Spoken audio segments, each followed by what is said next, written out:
Almost there. All right. So welcome again to tonight's Preparing for Natural Childbirth webinar. My name is Allison Rollins, and I am a co-owner of High Country Doulas.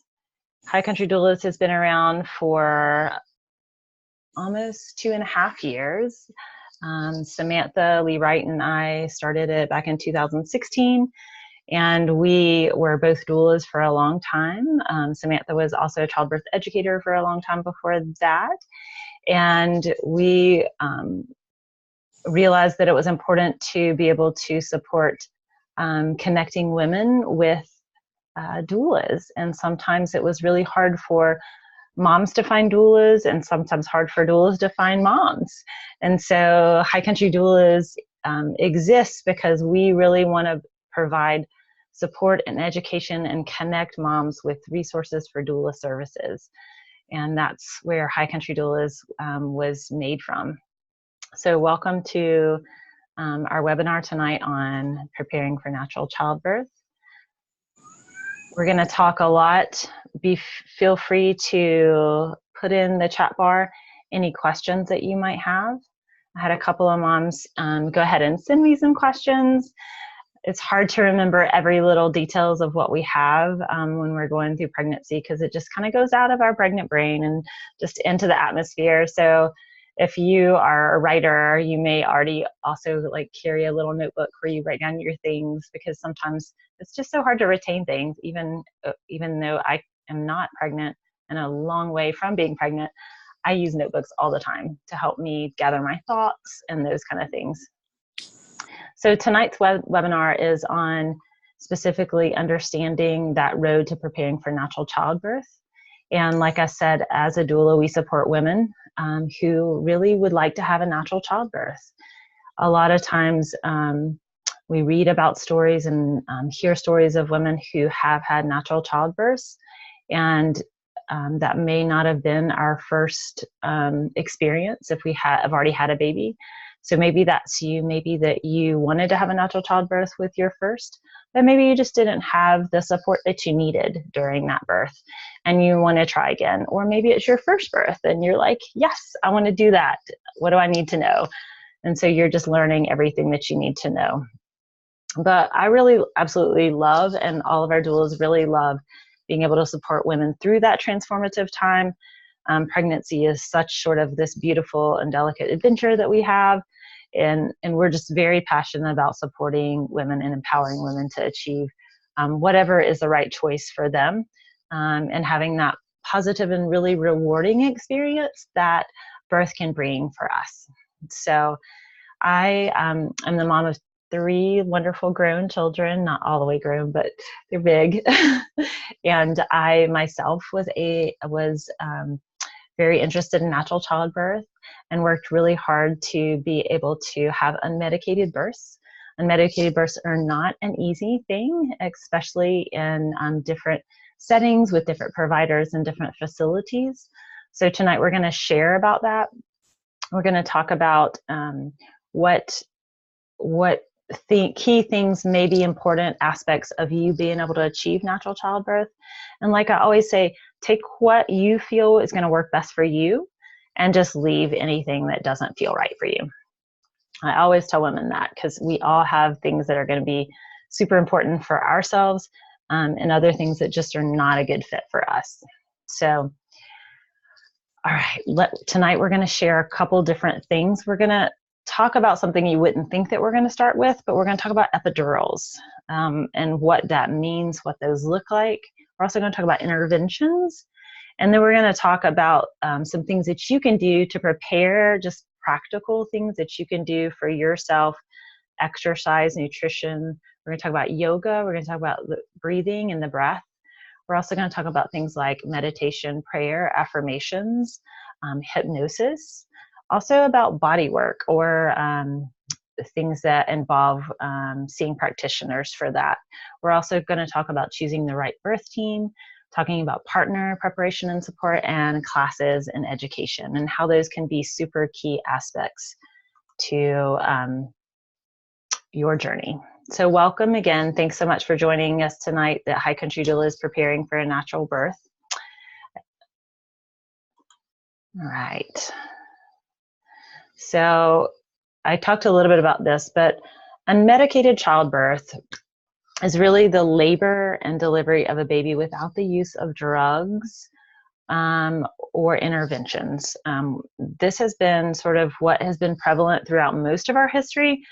Um, and by reducing the need for further kind of medications or interventions, unmedicated birth really allows you as a birthing woman to be fully present, both physically and mentally, for your baby's birth.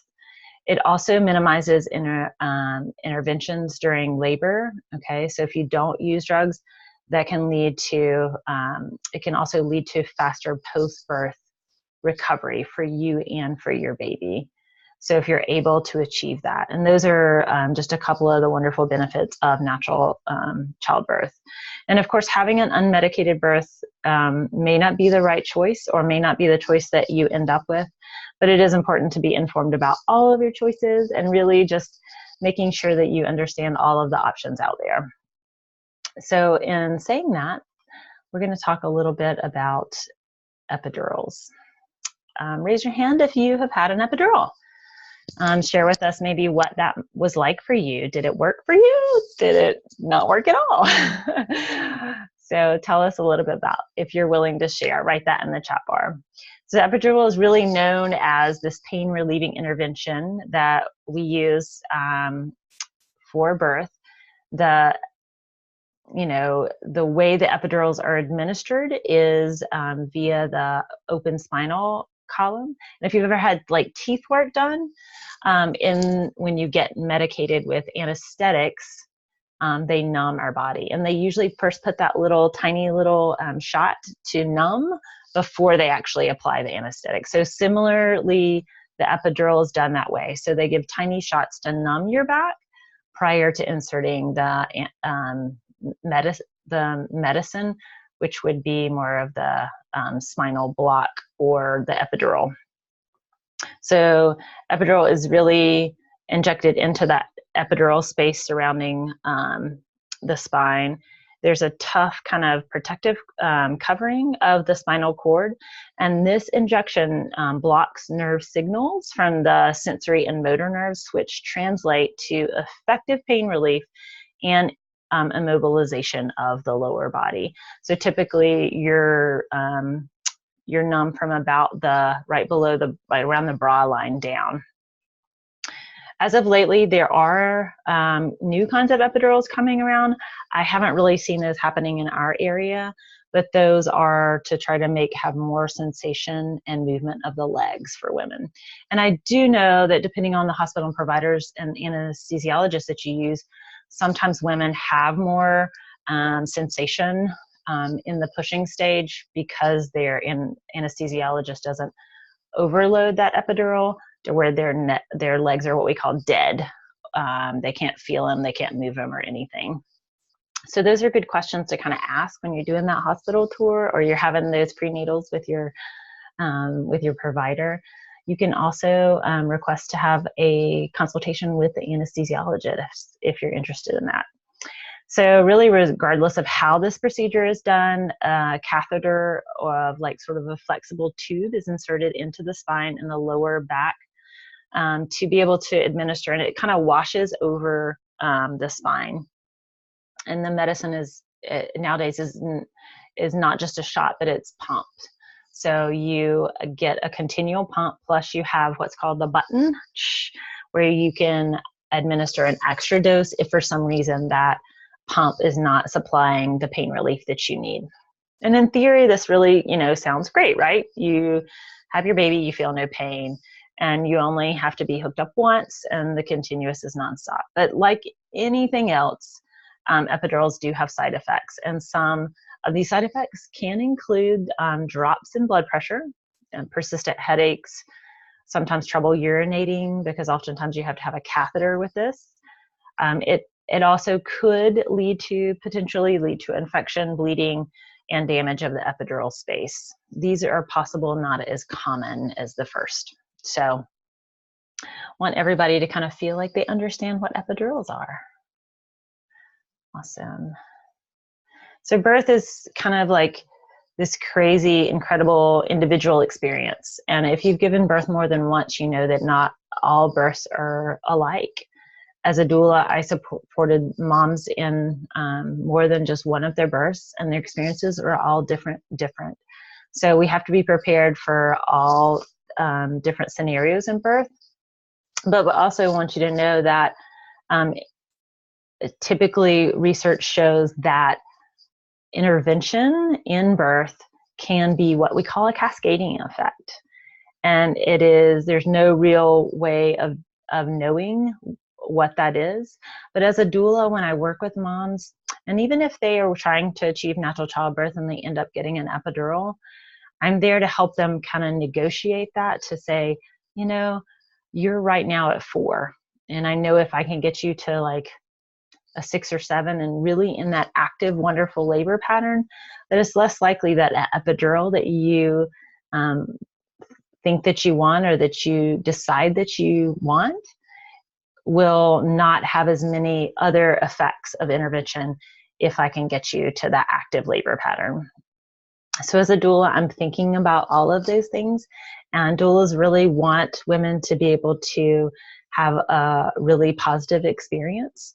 And so since we know those things, there's some of the things that we're constantly thinking of and helping moms to make the best decision that's right for them.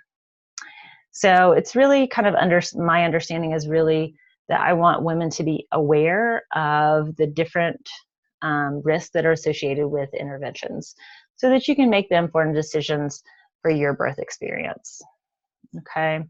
And then a lot of women who do receive an epidural, this is sort of a national vital statistics report, have much greater chance of needing other additional interventions, and those can infuse like forceps, vacuum, extraction, and even cesarean section. So we know that the more interventions that you have, the more likely that your recovery is going to be longer and more difficult, not only for you, but also for your baby. So I think that, like I said before, some moms may not know that if they get to the hospital and they're like, oh, I made it to the hospital, now I can get my epidural. But if they're only like 3 centimeters and their active labor pattern is not like kicking along, then they just might set themselves up for that cascade of interventions. And so as someone's labor doula, I'm really going to help work hard with them to help them get to that better place if an epidural is their goal. Awesome. All right. So a couple of the ways that we can kind of look at preparing every day. Birth does not just start kind of when labor begins. It's really the main focus of pregnancy is really to prepare your body. And as soon as you find out you're pregnant, right, you start thinking about what you put in your body, how you move your body, the fact that you need to get more sleep. We start considering things and looking at things differently when we realize that we are pregnant. So a couple of different things that we look at is just thinking about getting good resources, having good childbirth education to help you understand that, and then thinking about strengthening your body through eating right. We're going to talk a little bit more about that. Considering like if you were trying to like strengthen your leg muscles, say you were an athlete and you were trying to strengthen your leg muscles, you wouldn't just ignore sort of the factors in your life that affect this goal. You would exercise your lower body regularly to ensure that you were eating enough of the right things and also resting. So the same thing goes is during pregnancy. You're really trying to work on nourishing your body. Your uterus is actually, as a female, the largest muscle in the body. The second largest are your quadriceps, and it deserves lots of nourishing. I know a lot of moms who ask me all the time if they want what they can do to like nourish their uterus. Some moms are really into natural things like red raspberry tea and things like that. So those kind of things are super awesome to help support your uterus in just growing a strong baby and placenta. All right. All right. So once you're pregnant, your health and your baby's health are just super important things for you to consider. You, like I said, you're thinking about what you're eating. You maybe not drinking sodas as much, not drinking as much caffeine. You may, also be craving certain things and worrying that you're not eating well. So that goes both ways, especially when you're not feeling so good in that first trimester. But also thinking about where you're getting your food from, the quantity and the quality of food that you consume can really support your building of that blood volume, supporting baby's growth and development, and helping support your body to be strong as it can be for birth. So a couple of benefits of having and considering your pregnancy or your nutrition during pregnancy can be like baby's health, baby's weight at birth can be a big factor in a proper diet. Decrease of many risk of birth defects also promotes healthy brain development. We're going to talk a little bit more about that soon. It can also decrease the risk of pregnancy complications, so things like anemia or low iron, preeclampsia, which is high blood pressure, and gestational diabetes. It also lessens the prevalence of like uncomfortable pregnancy symptoms like morning sickness, constipation, fatigue, those types of things. It also lowers the odds of going into preterm labor and promotes faster recovery in the postpartum. Another thing it does is help us balance our emotions. Emotions are very much hormonally related, and so supporting your body with good nutrition can be super important. So I'm gonna skip past this. All right, so pregnancy diet. So a couple of factors in there. The most important aspects of your diet during pregnancy can be protein. So proteins are amino acids that are within the proteins are the building block essentials for cells. And this gives sort of that importance factor of growth and development for a baby. So as baby grows and cells multiply and divide, protein is a really big aspect of that. When I was carrying my first baby, I did Bradley method, and just like this really intensive, I don't know if you've heard about it, it's a really intensive, long, like 12 weeks. So we went to class for 12 weeks, once a week for 2 hours. And part of that, we had to keep track of our diet and our protein. And at the time I was vegetarian, and I felt so whale-like because my husband, as sweet as he is, he was trying to get me to eat lots and lots of protein. And I ended up just having to start eating fish and chicken because I couldn't handle eating so much like beans and soy products. It was just overwhelming. I couldn't make that protein count that they were recommending that I do. But the recommended daily approximate amount of protein that you should have as a pregnant is about 75 grams or 3 full servings of protein. Whole grains are also super important. That's kind of our energy. So if we think about like,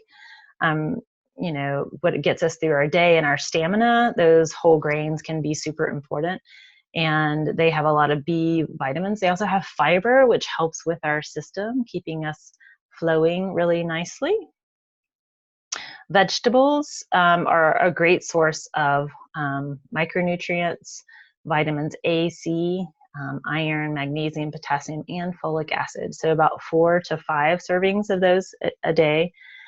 And then fruits contain things like vitamin A's and C's, potassium, and also fiber.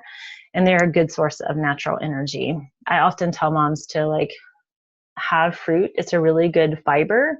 So like anything from dates to apples to bananas to berries, pairing those alongside something with a little protein, that can be a couple almonds or a nut butter, can be really helpful. It's called food pairings. Helps not to spike your blood sugar. So if you have any kind of blood sugar issues, that can be super helpful. Just those little tips and tricks to help things go smoothly. So we talked about baby's development and having a healthy pregnancy to ensure baby's brain development, besides folic acid in those early couple weeks with the neurotube development, is fats. So baby's brain, our brains are just full of fats, and fat is super, super essential to baby's brain development and eye development. It's also a big source of energy and aids in the absorption of several vitamins such as A, E, D, and K. So fats, good healthy fats can be like good quality olive oils and coconut oils, avocados, fatty fishes like salmon. So definitely, if you haven't already incorporated some of those into your diet, talk to your provider about that. A lot of providers also, if you don't have a good fatty acids in your diet, you can take supplements for that. So if you're worried about that, talk to your provider. So salt has kind of one of those reputations that is kind of negative, but it is important, does contain a lot of minerals, and without it, your muscles and organs and nerves just really can't function properly. It also helps balance your fluid intake as your blood volume increases. So your blood volume is going to double by that third trimester. And there's also a good source of iodine in salt. So just a couple of different key points when you're looking to ensure that your diet is healthy, because you are what you eat. It's a really good kind of saying. Awesome. All right. So we are going to shift gears here and go from what we put in our bodies to kind of what we're doing with our bodies. So Chelsea Bishop, who's joining us tonight, is an amazing prenatal yoga instructor, and she helps women all about moving their bodies and helping them find good movement while they have this baby that's growing in their belly, and they may not feel very comfortable with that. So the most part, women, sometimes I work with women who are runners, and they go, oh, I'm pregnant, I can't run. And I'll be like, well, if you're already running, your body's used to that, and it's okay to keep running as long as you talk with your provider about it. But for those of us who may not be runners, we may walk or do some other stuff, it's still important to find a good balance of movement. That movement's going to ensure that we sleep better. It's going to reduce our back pain. It's going to improve our digestion and reduce constipation and bloating. And it actually helps with our mental health. So physical movement is so key in helping support our brain. I think it's really also key just because it makes us sleep better. And when we sleep better, we mentally and physically feel better. So, and it doesn't have to be a lot, but a couple of regular exercises can make it go a long way. It can also help with postpartum recovery. So the more movement that you get during your pregnancy, the quicker that postpartum recovery can happen for you. And you feel stronger when you have been moving during pregnancy. You feel stronger when you're going through labor. I often refer to labor as similar to, like a marathon. So like if you're prepping for a marathon, you're going to eat really well. You're going to be mindful of your sleep. You're going to that's going to be sort of your passion. And I think when we're pregnant, we're passionate about growing our babies and getting prepared for birth, the same as a marathon runner would be. So let's talk a couple about prenatal exercises. So we're not all we all comes in all kinds of shapes and sizes. So I always say you'll find what works best for you, whether it's swimming or just going to the greenway or walking around your neighborhood. But the recommendations are usually about 30 minutes of movement or exercise a day, but just exercising 20 minutes every 3 to 4 days a week can still be beneficial. So if you can't go every day, it's okay. Do what you can and what works for you. Okay, and if you have children, put them out in that stroller and take a stroll with them. The kids really benefit too. When they get more exercise, they sleep better. So if you have little ones at home, that can be a super helpful thing to do. All right. So just to note, some moms, their providers don't think it's a good idea for them to exercise. So it can be beneficial for most, but it is important to be aware. And one of the dangers of exercise prenatally can be that relaxin hormone that is flowing through your veins kind of in that couple months of pregnancy kicks in really high. It's that one that makes us feel a little wobbly. I had a mom who had her baby not too long ago, and she fell down the stairs and she had these big scrapes down the fronts of her shins. And her son, who's 2, is like, "Mommy fell down the stairs." And I was like, "Yeah." And she said it didn't hurt. And she was walking normally and all of a sudden it just happened. So you just have to be kind of cautious. It's kind of like you have to hold on to handrails when you normally are not used to holding on to handrails. So just be mindful of that. And with that, just, don't push yourself beyond what you think is what you're capable of. And also, if you have any complications or you have a high-risk pregnancy, definitely check in with your provider. If you're doing too much exercise, it can restrict kind of your amount of oxygen that reaches your muscles.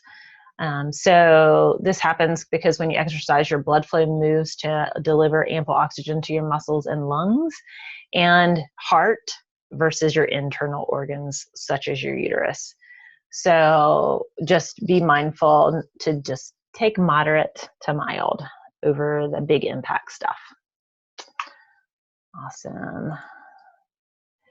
You guys feel free to type in the chat bars what you guys are doing for movement and what's worked for you.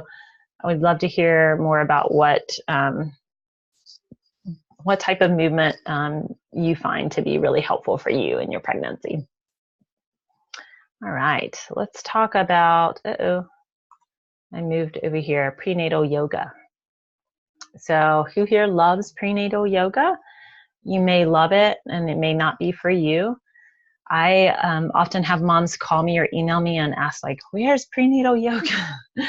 And in the Tri-Cities, there's a couple places to be able to find prenatal yoga. I know the Here and Now Motherhood does it. I think there's several other practitioners, maybe up in Bristol, Chelsea. I think there's somebody named, is it Ashley Blevins? In the Boone area, prenatal yoga is hit or miss. So if there's not a prenatal yoga that is near you, you might consider just trying to find a gentle yoga practice. Oftentimes providers are really good at helping you to make modifications.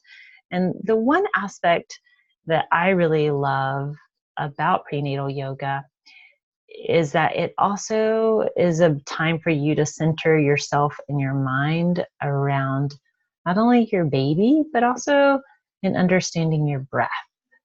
So Chelsea, would you unmute yourself and just tell us a couple of the key points that you think are important when it comes to prenatal yoga?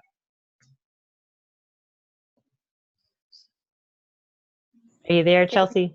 Yeah, I can hear you. Mm-hmm. Okay, cool. This is my first time doing Zoom meeting, so it's been a little, sorry. Yeah, so my favorite parts of prenatal yoga is definitely just sitting in a comfortable seated position and taking a few minutes, like with one hand on your heart and the other hand on your belly, and connecting first with your breath, and then thinking about sending your breath down to your baby and connecting, using that breath to connect with your baby.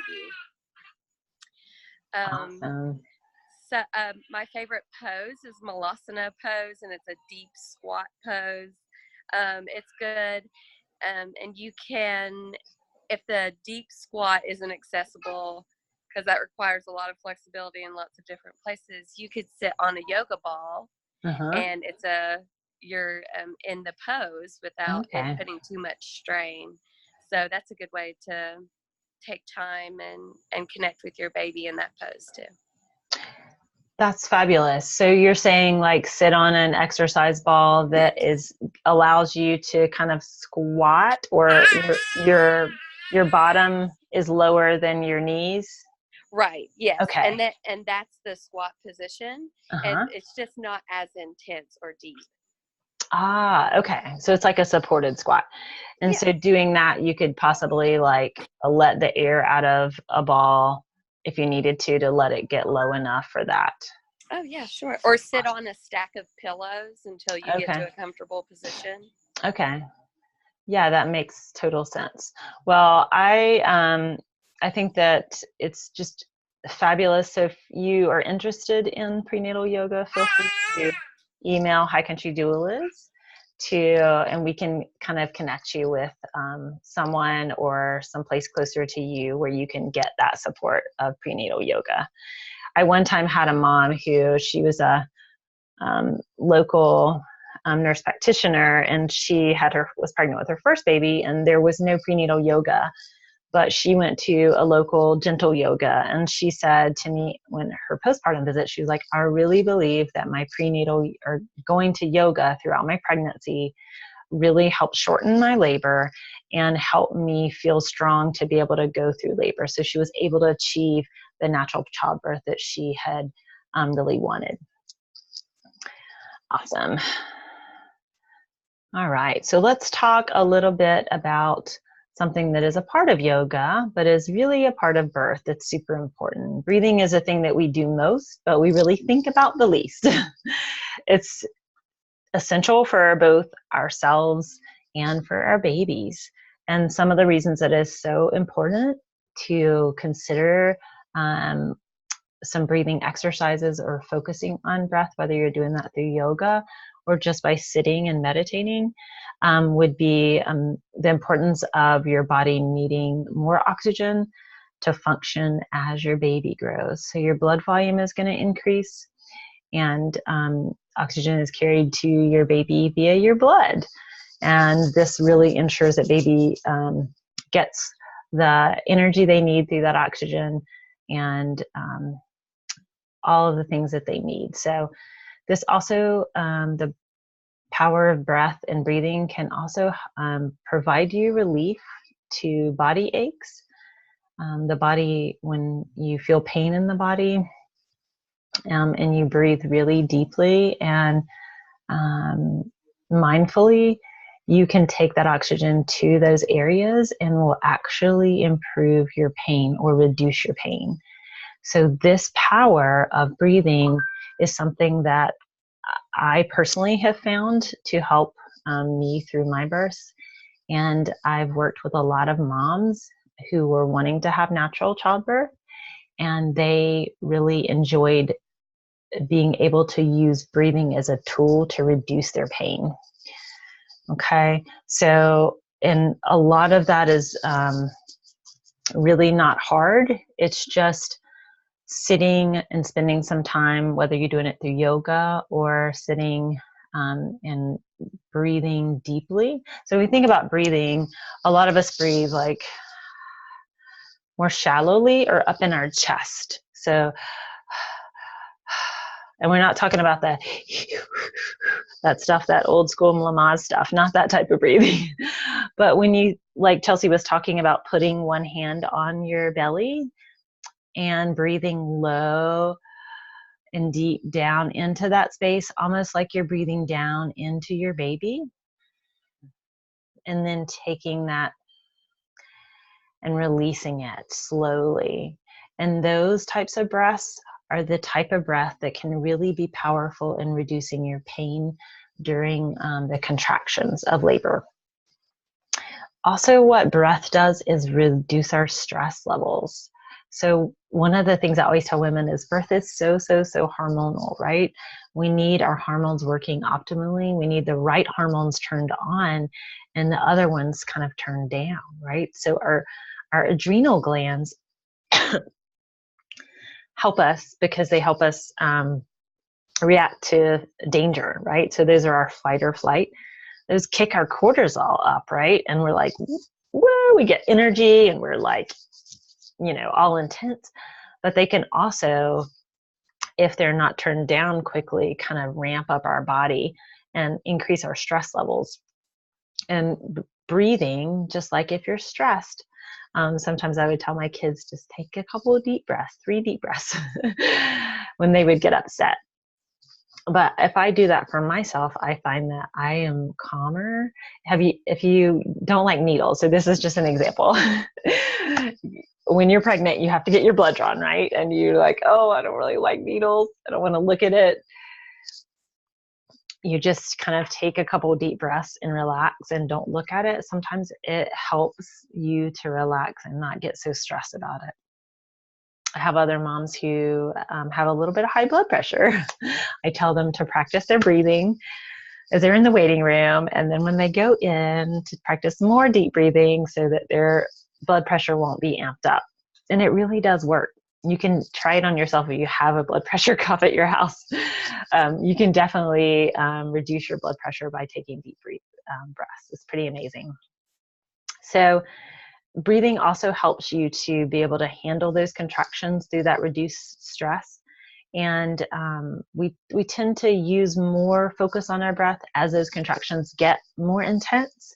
So when in the early part of labor, we might just take a breath as we feel that little contraction come through. But as we get more heavily into that focused breathing of active labor, breath can really be powerful. Some moms even find that counting can be helpful through that, or that's a time when they really want to say those affirmations. So let's talk a little bit more about that. Just want to mention this. Everybody has kind of a different take on this and the way that they look at it. And like I said, take what works for you and leave anything that doesn't. So this is talking about meditating or meditation activities before you medicate. So thinking about, much like breathing, the practice of meditation or prayer can be helpful, a valuable tool in pregnancy. And a lot of women find that something that they want to focus on or utilize to achieve natural childbirth. A couple of wonderful benefits really are just spending time to focus on your baby and listening to your body. You're not going to be moving. You're going to be focusing on your practice of preparing for your birth. And whether you're saying prayers, you are saying affirmations, whether you're just sitting and breathing and listening to your body, feeling your baby move, all of those things can be a wonderful practice to help us be aware of our bodies and to tune into ourselves and to tune inward, because birth is a very inward thing. As I said before, birth is very focused on our hormones, and our hormones run our body. They also help our birth and our labor to pattern smoothly and go smoothly, and for that uterus to contract. So opposite of that cortisol that I was talking about before is oxytocin. So oxytocin, Sam always says oxytocin. So oxytocin is that love hormone. That's our hormone that allows us to bond with our partners and our babies and our children. It also gives us orgasm. It also contracts the uterus, and it also is instrumental in breastfeeding. So oxytocin is our natural hormone that helps contract the uterus. And when it's flowing really well, I notice that women's contraction patterns are really rhythmic. They're strong, they're powerful. And a woman who is focused and able to feel comfortable in her body really is able to help that oxytocin flow well. It can improve your pattern of labor, which can sometimes shorten your labor, which is amazing. The opposite of oxytocin is that cortisol or adrenal. So as a doula, what Chelsea and I really do is we kind of protect that space. We're really in there to be sure that you don't get that cortisol or that fight or flight, right? We're making that safe space for you and holding that space for you so that you can do the things, the work that you need to do to achieve your birth. And in addition to meditation and prayer, and breathing. Some women utilize tools like hypnosis. So there's a couple different options and that you can use as a mom. One is called hypnobirthing. Another one that uses hypnosis too is called hypnobabies. Hypnobabies is a little bit different. They kind of use more of a medical grade. It's called I can't pronounce it, somnambulistic hypnosis technique that creates an automatically peaceful relaxing. But hypnobirthing really emphasizes self-hypnosis techniques to combat the fears and the pains of labor. So if you're interested in those, I would definitely check those out. All right, let's talk some more about some other things that are helpful. So body work. Some studies show that things like prenatal massage, chiropractic care, and acupuncture can really be wonderful benefits to moms, especially in that last trimester. I feel like sometimes moms will utilize those in the first trimester for dealing with some of the symptoms of the first trimester. But some of the things that prenatal massage does is increase oxytocin flow, also reduces anxiety and depression. It improves and helps muscle and joint pain. Also often coincides with labor outcomes, improved labor outcomes, and it regulates hormones for us. It also improves our cardiovascular health, oftentimes reduces swelling and nerve pain. And oftentimes moms feel like they get better sleep. So body work can be really key. I know Sam always talks about sometimes where she had a mom who was just kind of amped up and her labor patterns were just kind of like off and on and sporadic and just couldn't get really consistent. And they call the prenatal massage therapist and like, oh, you have an opening. Let me see if I can get her in. And what that body work does and that massage work really does is just amp up that oxytocin to the level that mom really needs and kind of tamps down that cortisol so that she can really get labor kicked up to the level that she needs to and will most likely shorten her birth. So I always, say, well, I'll write you that prescription, even though I don't have a prescription pad. You need some massage. Another wonderful techniques or work that you can have done is chiropractic care. Chiropractic care is really helpful to kind of align the body. Sometimes our bodies are a little bit out of line. The weight of pregnancy can kind of have an impact on our skeletal structure. So finding a chiropractic provider in your area who is used to working with pregnant moms can be really helpful. Sometimes moms who have breech babies go see chiropractors. Acupuncturists are also really good at helping to reduce many of the same things that chiropractic and body massage can affect, similar to the improved hormone regulation, also improving cardiovascular health, nerve pain, better sleep. They can also help with musculoskeletal pain and definitely with emotional things like anxiety and depression. So if that sounds like something that might be interesting for you, if you get to that point, know that those are tools that you can have. All right. So everybody has sort of a different birth plan, right? And no one or two people have exactly the same kind of ideas of birth wishes. But it is important to have the right people on your team that are really accepting of both of your needs and those preferences. They are super, super most important component of your care and how you feel in your experience. Those people that are on your birth team would include your medical providers. That could be your OB, it could be your midwife. You may be working with a family physician who delivers. It could also be your labor doula and your birth partner, so your husband or your partner.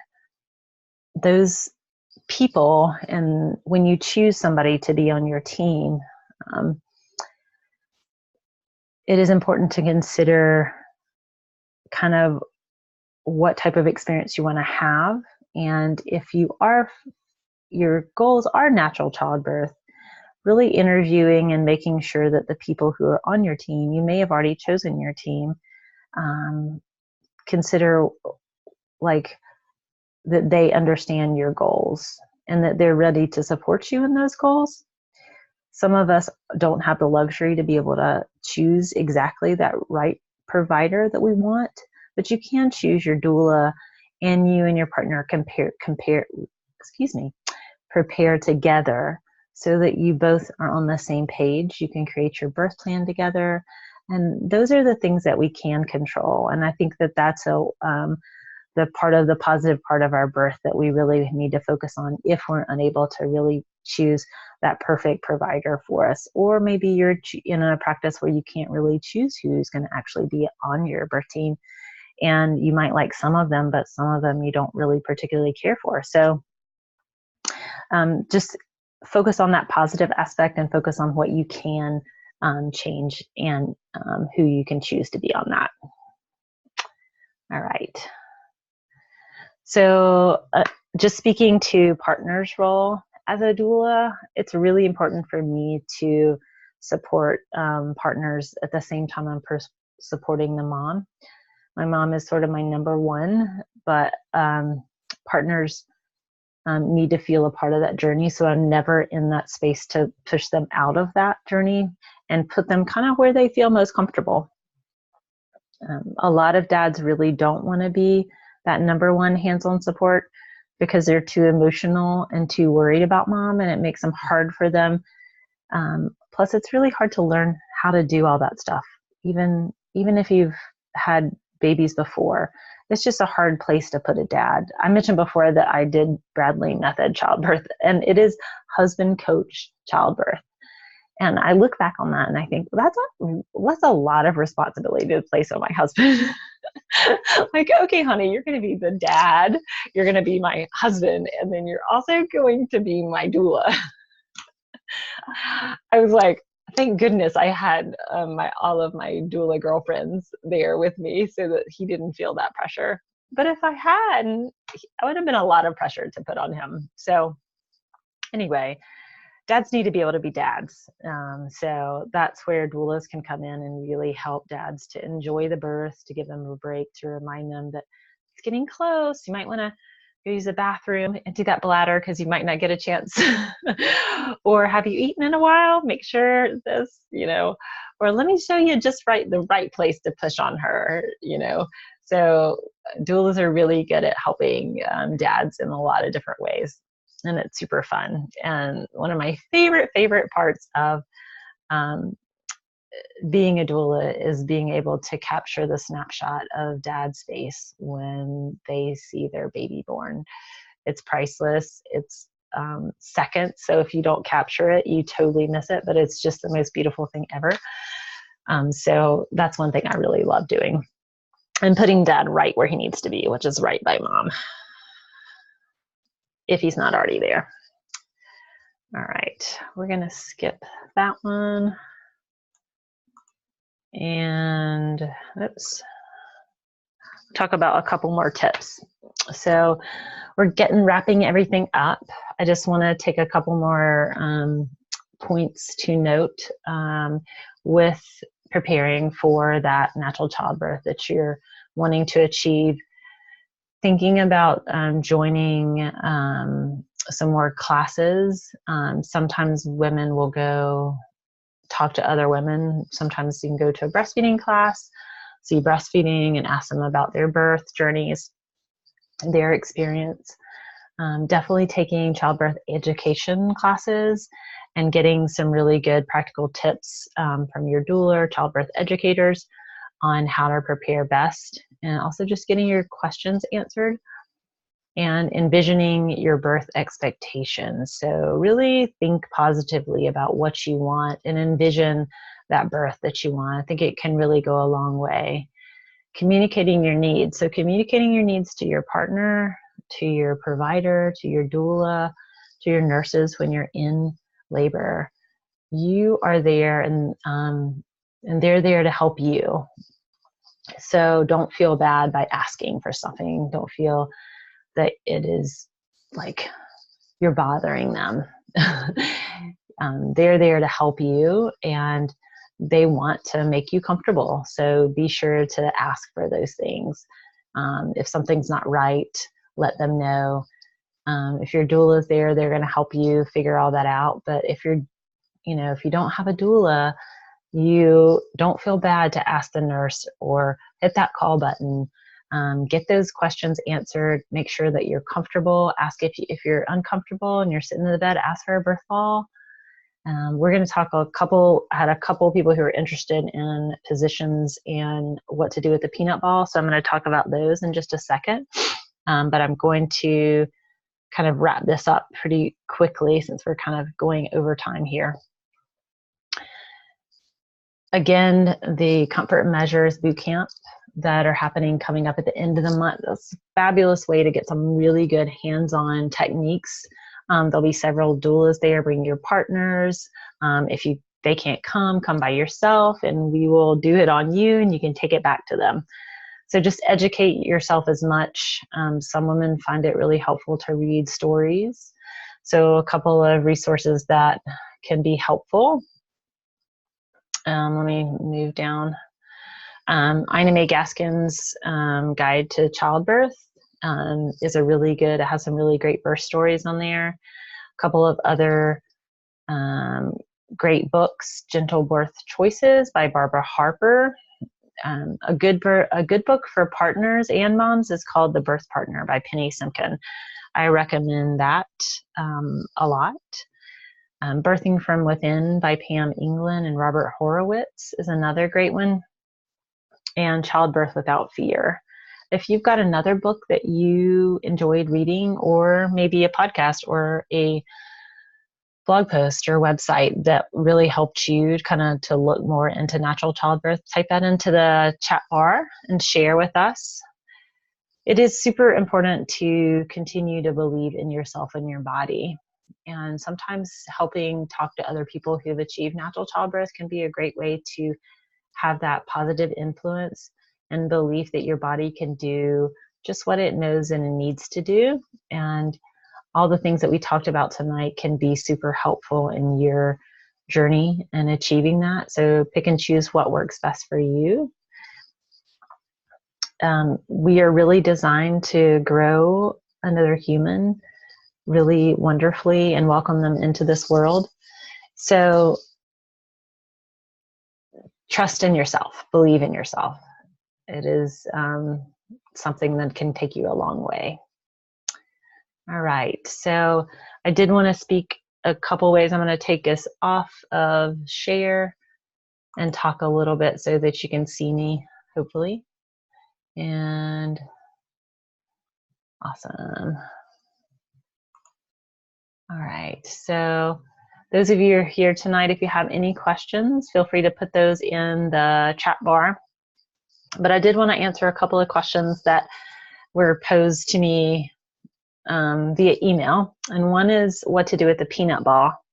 So a peanut ball, if you haven't ever heard of it, is similar to a yoga ball or exercise ball. It's the same material, but it's in the shape of a peanut.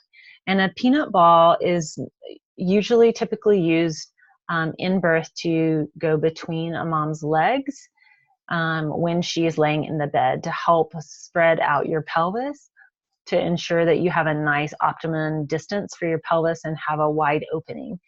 And you can still be really comfortable. So peanut balls are fabulous. We wrap them with sheets or towels, stick them between mom's legs when she's laying on her side, flipping her back and forth. It's often used by nurses when a mom has an epidural, because moms laying flat on their back is not the best blood flow for baby. So oftentimes they will shift just tilting. We call them tilting left and right. And that peanut ball can be instrumental in that. It can also be instrumental in laying in what we call the exaggerated Sims pose, which we'll talk more about at the Comfort Measures class. And this helps keep mom's pelvis in that really wide space, at the same time allowing mom's body to rest completely. which was what moms really need in early labor. They need lots of rest. And sometimes in active labor, moms are just going to need some downtime and rest. And so peanut balls can be instrumental. Another way that I use a peanut ball is to lay it on the bed, and mom leans over it in a hands and knees position, so that it's a nice firm surface for her to lay into. And it kind of rolls back and forth. So if you're laying your chest over that peanut ball on the bed and you're on a hands and knees position, all that weight of the baby is off your back, so you don't have that low back pressure. Baby's kind of in that hammock of your belly, and then you are just kind of rolling back and forth. So you get this nice back and forth movement, and it's just real gentle. But moms really like to be on that for a while, and it's really comfortable. So oftentimes I'll trade out the peanut ball and then a birth ball that mom can lay on the bed, because the floors in the hospitals are uncomfortable unless you bring a yoga mat. But you can be on hands and knees on the bed with either a peanut ball or a birth ball. And it really allows you to be in that position for a long time without getting tired, because most of the weight of your body is laying with your chest on that ball or peanut ball. So a couple of great options there if you're super interested. And I'll just note this, because we're kind of running out of time, is that laboring women typically prefer to be in a forward-leaning position. They typically, if given the chance, they are not going to lay on their back. They're not going to sit back. Even in a rocking chair, it's just not comfortable. It feels so much more comfortable to be on hands and knees. But especially if a mom is having back labor, she's going to really need a lot of support and a lot of counter pressure on her low back if she is feeling her labor in her back. And that forward-leaning position, whether she's sitting on the birth ball, she's often upright but leaning a little bit forward. If she's on hands and knees, she's leaning forward. If she's slow dancing with her husband or partner, she's leaning forward. So that's typically where women are going to feel most comfortable. And when you're more comfortable, you're going to feel less pain. So we traditionally position ourselves in what feels best for our bodies. Okay. Jasmine, yes. So any ideas for advice for me at nighttime because I'm not sleeping well due to contractions keeping me up? So if you're experiencing a lot of Braxton Hicks contractions, a couple of things there. We did mention exercise. So if that's not an option for you, sometimes that can improve sleep and reduce those contractions. But one of the major things that can help that is to drink lots and lots of water. And I had a mom one time, she was just like, I'm already drinking 64 ounces of water. And I was like, that seems like a lot of water. I was like, but maybe it's not enough water for you. And I talked to her the next day or two, and she was like, oh my gosh, I have to drink like 85 ounces of water. And her Braxton Hicks went away. So sometimes maybe we're, hot or we're sweatier than other people. Sometimes we need more water than other people. And making sure that you're getting those, oh goodness, I can't think of what they're called. It's what coconut water has in it. And Gatorade, electrolytes. So the electrolytes will help us absorb that water are really key. And sometimes that's that little thing that you need to tamp down those Braxton Hicks. For sure. I'm sorry that you're dealing with that. That's no fun, because sleep. I will also say that partners' foot massages and hand massages and just rubbing on that low back can help can kind of turn off those adrenal glands, which if you look at sleep patterns, Jasmine, typically in the morning we wake up with, and our cortisol slowly rises and our melatonin kind of starts to go down. Is that right? No, it goes, cortisol helps us to be awake and melatonin helps us to sleep. So what massage and touch can do is help balance those hormones so that we shift into that. And so touch helps that. Some other women have used like essential oils like lavender on the balls of their feet at night. There's some really good blends that are really good for that too, and just kind of turn down your brain. If you feel like your brain is clicking, sometimes just writing down a couple of notes and having that on your nightstand can help you to turn that brain off, and leave that and say, it's there, I can leave it until tomorrow. I know I need that sometimes, so. But I hope that helps. If you have more questions or those things are not helpful, please reach out to us. We'd love to help you try to figure that out so you can get some good rest. All right. Well, thanks so much for joining us tonight. It was really wonderful to get to hang out with you. And if you are able to join us to come to our Comfort Measures boot camps, we'd love to see you there. Bring your partners. All right. Thanks, everybody. Y'all have a wonderful rest of your week.